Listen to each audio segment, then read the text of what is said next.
This is the Bates Bobcast, our weekly podcast where we take a look at the week that was in Bates Athletics. My name is Aaron Morse, and this week we're taking a look back at a great weekend from the men's and women's squash teams. The track and field teams hosted the Bates Invitational and came away with some terrific results. Plus, our alpine and Nordic skiing teams have begun their carnival seasons. All that and more coming up on the Bates Bobcast.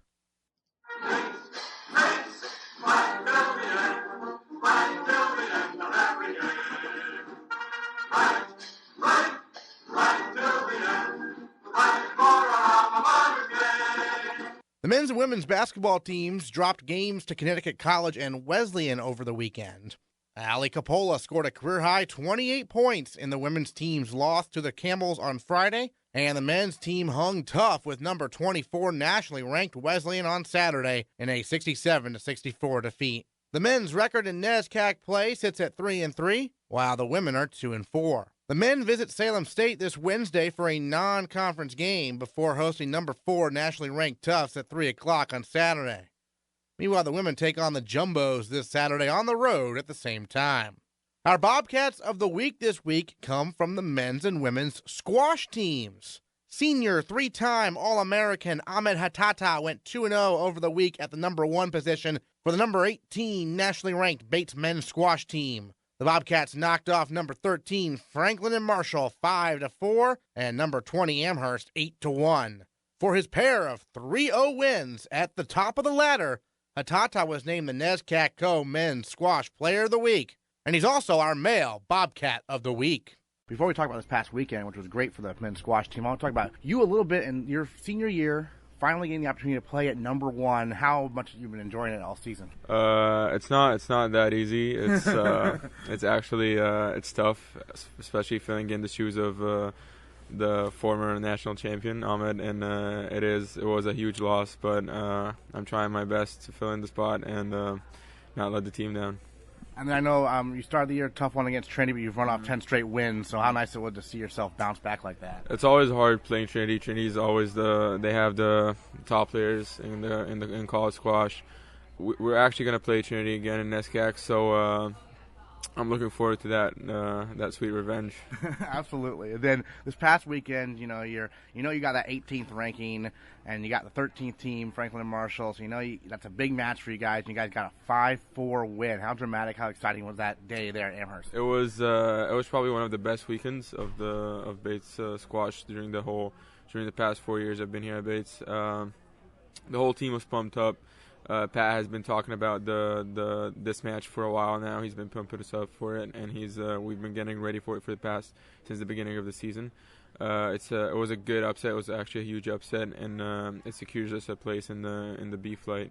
It was just it was good seeing how the team has so much potential. Everyone played their hearts out. They gave it their all, and after the match, we just after each match, everyone would run to his teammates match and support them, and that was great. And some people, I'm not gonna tell who, but some people cried out in the match and they got really emotional. But it was not me. But it was a fun weekend. It was great. It felt good, and I was really proud of the team. Fellow senior Spencer Burt got the clinching victory, right? Did you get a chance to watch him get that clinching win? Yeah, Spencer has been great at playing great this year. Actually, I was surprised. He's playing great. He's playing beautiful squash. It's someone that we can count on in the matches, and we know that because he plays number 5, so sometimes it comes down to him, and we just know that if we're at 4-all and it comes down to him, we can always count on him because he's always going to give it his best, whether he wins or loses. He's always playing there, giving out his best throughout the whole match. Have you even thought about I know you have NESCACs coming up, but for you personally, you went to individual nationals last year. I know the result wasn't what you wanted. Have you thought about that at all? This year, actually, there's a lot of new. The freshmen in other colleges are crazy. Some, especially Trinity's freshmen, are insane. They have 26-year-old freshmen, and they have professional squash players, right. Former professional squash players. They have St. Lawrence freshmen are really good. It's getting really competitive. But that's the beauty of it, the competitiveness and how hard you have to work in order to achieve that, get that win. I'm working on it, and I hope I can get that good result in the end. Sure, and then last question for you. This weekend, the final home matches at the Squash Center for you. It's going to be weird not having any more matches there, you think? Honestly, I just knew that from you right now. So I wasn't thinking about it till now. Okay. But that's actually sad. It's weird how we've come a long way. It's been the past 4 years actually passed by fast. All these home matches, all these, the team support, having the crowd there, the parents. It's been great. It's been one hell of a ride, and I enjoyed every single bit of it. All right, well, there's still more to come. Ahmed Hatata, thanks so much, and congrats again on being our male Bobcat of the Week and the Co-NESCAC Player of the Week. Thank you. The number 16 nationally ranked Bates women's squash team also went 2-0 over the weekend, defeating number 13 Franklin and Marshall 6-3 and number 17 Amherst 8-1. Senior co-captain Charlotte Cabot was a big part of their success, going 2-0 at the number 6 position. For her performance, Charlotte Cabot is our female Bobcat of the Week. Yeah, we had a great weekend. We were very excited heading into the weekend. We'd done some early training, and we're definitely ready to take them on, but we're extremely thrilled with how the matches ended up and how successful the weekend was overall. Do you like starting matches at 9 in the morning? Surprisingly, I think we handled it really well and did well. We were up at 6:30 every morning, and I was shocked. A lot of the girls on the team aren't early birds, but they pulled it together, and we did the best we could, and it was great. And then you're one of the captains on the team, and you have an older sister and an older brother who both went to Bates. We're both squash captains. How does that motivate you to continue the Cabot legacy here? Definitely motivates me. I mean, my family is such a huge part of my squash life, and it's nice to have them always here and supporting me. And I always reach out to especially my older brother, for advice on like workouts and things like that. And he always has a very good advice and head on his shoulders, so he gives me great advice. Do you remember, or do you know how Bates first captured the attention of the Cabot family? That's a great question. I think definitely it being like a small liberal arts school with great squash. I think that's about it. Did your parents play squash when they were younger? They didn't. My dad's a big racket sports guy, but yeah, not squash. Interesting. And so, growing up, would you always be playing against your older siblings in squash, and how would that go? It's funny, we haven't. They are significantly older than me, but we haven't had too many times on court together, which is kind of weird. But my brother did give me lessons for a while, but I think that often ended in some fights, so we stopped. Sibling rivalry there a little bit. Yeah, exactly. Now, moving forward, I mean, obviously the women's squash team still has a few more matches, right? I believe this week, if I'm not mistaken. Yep, we play Colby this Wednesday, and then we have our last 2 matches at home this weekend. So we're looking forward to those before NESCACs. Wow, so you already had your senior day, but your last 2 matches at the Squash Center, at least, coming up for you. What are you thinking right now? It'll be really weird. I haven't really thought through it that much, but I love playing at Bates and at home and having all of my friends and family there, so it's definitely going to be sad having our last 2 matches, but it'll be a great way to finish it out. Sure, absolutely. And then after that, obviously, there's NESCACs, and then there's the team nationals. You don't know if there's going to be B flight or C flight yet. I mean, what is the team talking very much about that future? Yeah, we're definitely looking ahead towards NESCACs and nationals. Our win over F&M this weekend was huge because those girls were 13. So I think, hopefully, fingers crossed, we will be in the B flight this year, which is super exciting. And yeah, we're just training hard and looking forward to finishing the season strong. Is it kind of weird to have your fate decided a lot by computer sometimes? Yes, definitely. The system's changed since I've been here, so it's been different adjusting to, but yes, definitely weird to be done by the computer. Season's still going, but what are some of your fondest memories so far as in your 4 years so far at Bates, in your opinion? I always remember the home matches at Bates. I think having my family there and having the crowds there, there's just been some very fond memories. I also look back, we had a great season my freshman year, and I feel like this year very much so replicates that, and I just have a very good sense that we'll finish very strong, and I have so many fond memories. Another one was last year beating Amherst in the sea flight at Nationals, and our captain, Lauren Williams, won the final match. We won 5-4, and she won in 5 games, and that was one of my favorite moments as well too. But yeah. Nice. Well, Charlotte, thanks so much for joining us, and congrats again on your personal 2-0 week and the team's 2-0 week as well. Thanks so much, and congrats again on being our female Bobcat of the week. Thank you very much. The Bobcat, Alpine, and Nordic skiing teams began their carnival season over the weekend at the St. Lawrence Carnival in Lake Placid, New York. They combined to score 437 carnival points for a 7th-place finish out of 17 participating colleges. Bates alum Michaela Holland is in her first year as the Alpine skiing team's head coach. Yeah, it was really exciting. We have a very young team, particularly on the men's side. We have 8 freshmen on our roster, so it was a lot of their first carnivals as well. Our women's team did really well. We were actually sitting in 3rd after first run at the GS, which was very, very good for us. We're competing against teams with full scholarships and all Division I teams. So for us to be in 3rd was really pretty good. Second run, we had a couple bumps and bobbles, but we still ended up 4th for the women, which was really, really strong. One of our seniors, Kelsey Chenoweth, actually had her best race of her career so far, so that was something that was special. It was a great kickoff to the carnival season. It got everybody really excited about the potential and kind of what they've been working on and how that's going to translate into actual results. The men's side was a little bit rough. Again, like I said, we're very young, and the depth on the men's field is very deep right now. So being a young team, we're at a little bit of a disadvantage. Also, the weather this weekend didn't really hold up for the men. It was warm and the course conditions were really bumpy, so because our guys are younger, they were starting a little bit further back, which didn't exactly, give them a great shot at doing well, but there was some great stuff that happened and some good individual runs and some good results, so we're really looking forward to the rest of the carnival season. And we chatted with Nordic skiing's Sadie James about their first carnival weekend of the year. Sadie, first of all, I know lots of competitions before the carnival season, but the first carnival was this past weekend. What was it like to get back out there in collegiate competition?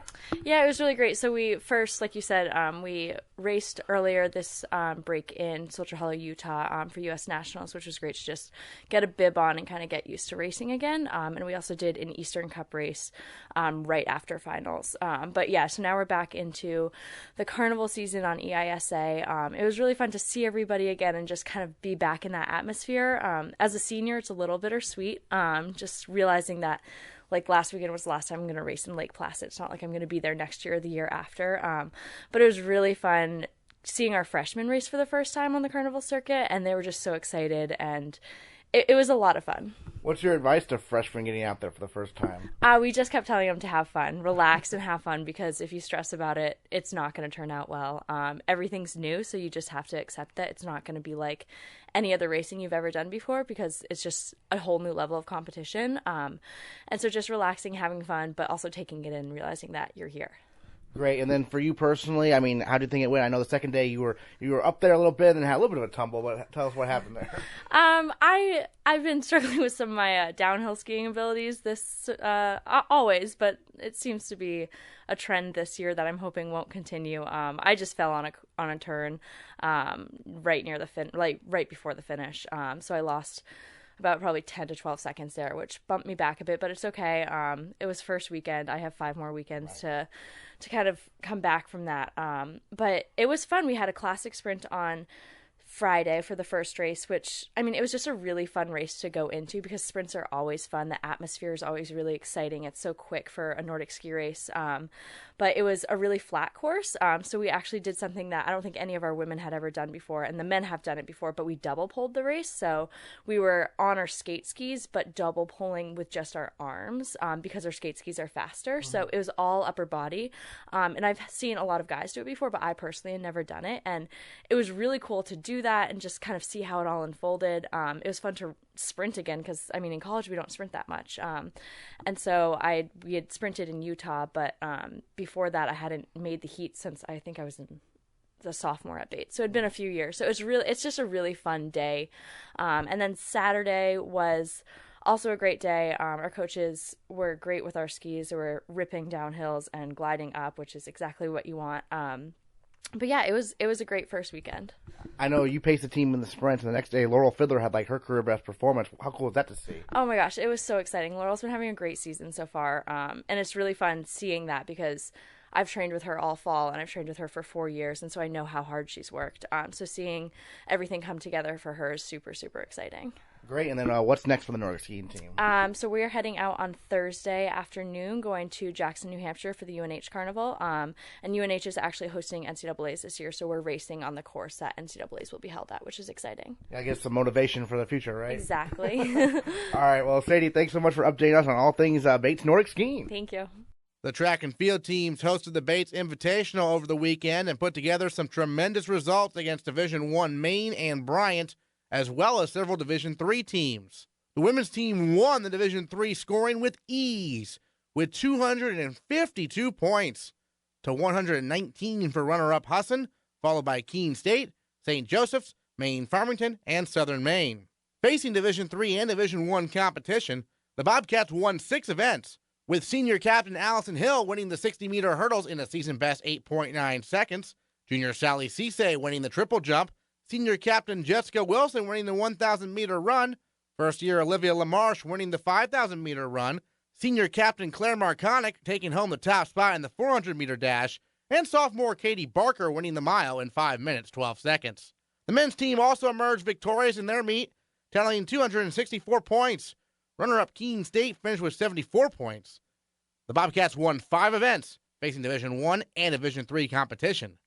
Junior Adedire Fakaridi won the weight throw. Sophomore Michael Soma won the 400-meter dash. Sophomore Frank Fusco won the 600-meter run. Junior Jack Keeley led a 1-2-3 overall finish in the 1,000 meters, and senior Joe Doyle won the mile.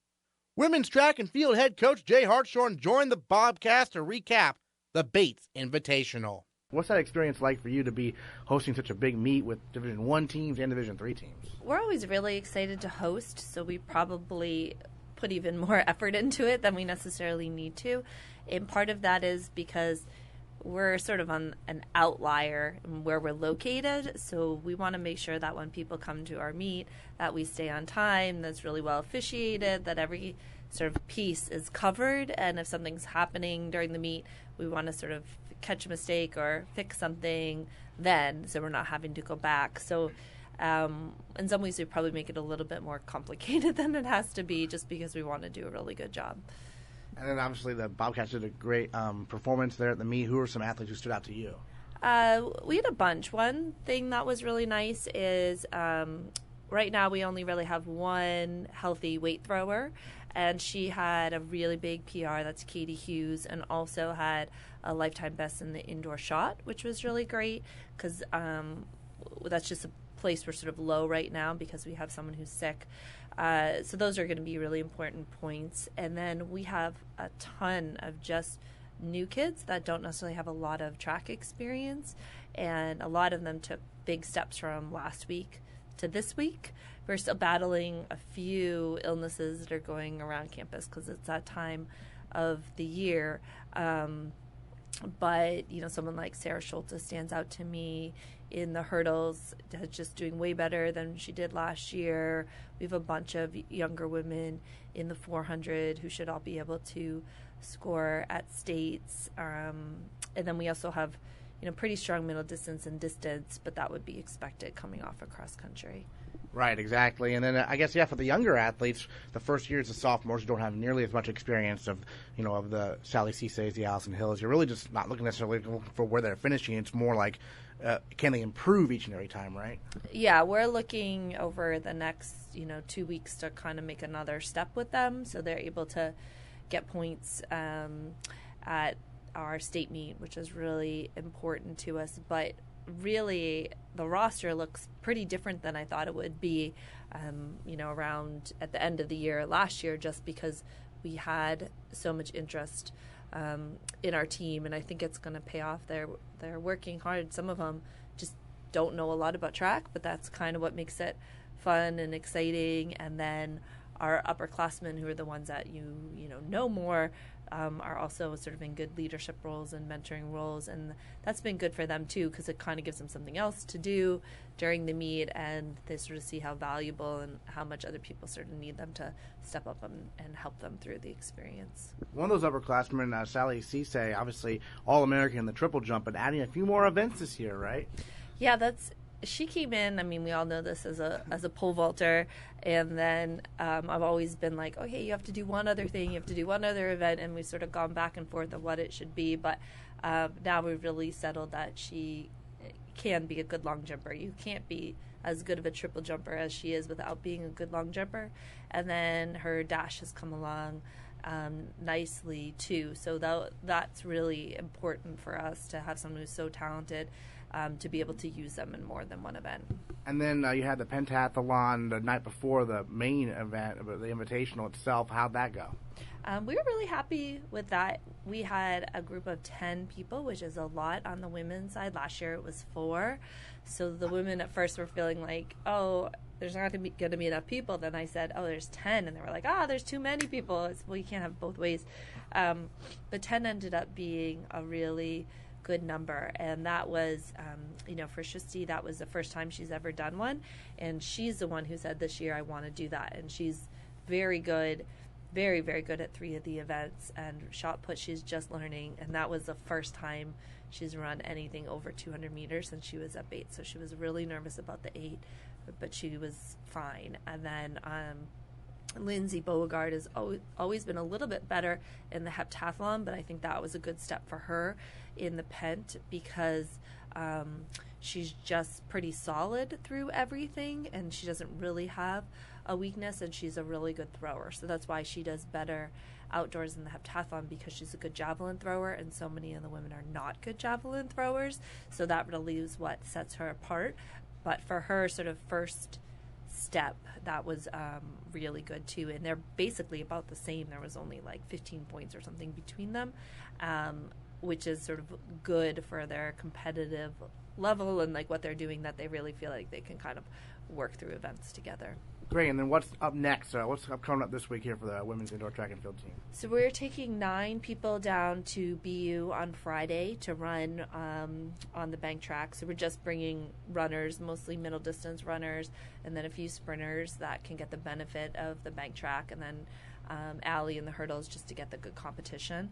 And then the rest of our team, so about 37 or so will go to a meet at USM. And that's nice because we'll be back at States for USM, so they'll become a little more familiar with the facility. I think Smith is at the USM meet, so it's always nice to see some of the women's schools. And they're doing a block schedule, so the women go first, and then the men go in the afternoon. So it's a short, like 3.5 hour meet, which is how States is, and so it's kind of good to practice the pace of it. Like, there's no men's events to spread things out. Like, we're up again, we're doing this. You go long jump, triple jump, and that's how States feels. And that's actually how New England Division III is, too. There's not, that's also a single gender meet. So it's kind of good to practice that before, just because the pace of the meet is a lot faster. All right, Jay Hartshorn, thanks so much for updating us on the women's indoor track and field team. All right, thank you. Next time on the Bates Bobcast, we'll see where the squash teams stand after their final home matches of the season. And we'll check out the basketball team's efforts to get back on track. All that and more next time on the Bates Bobcast. Bates, Bates,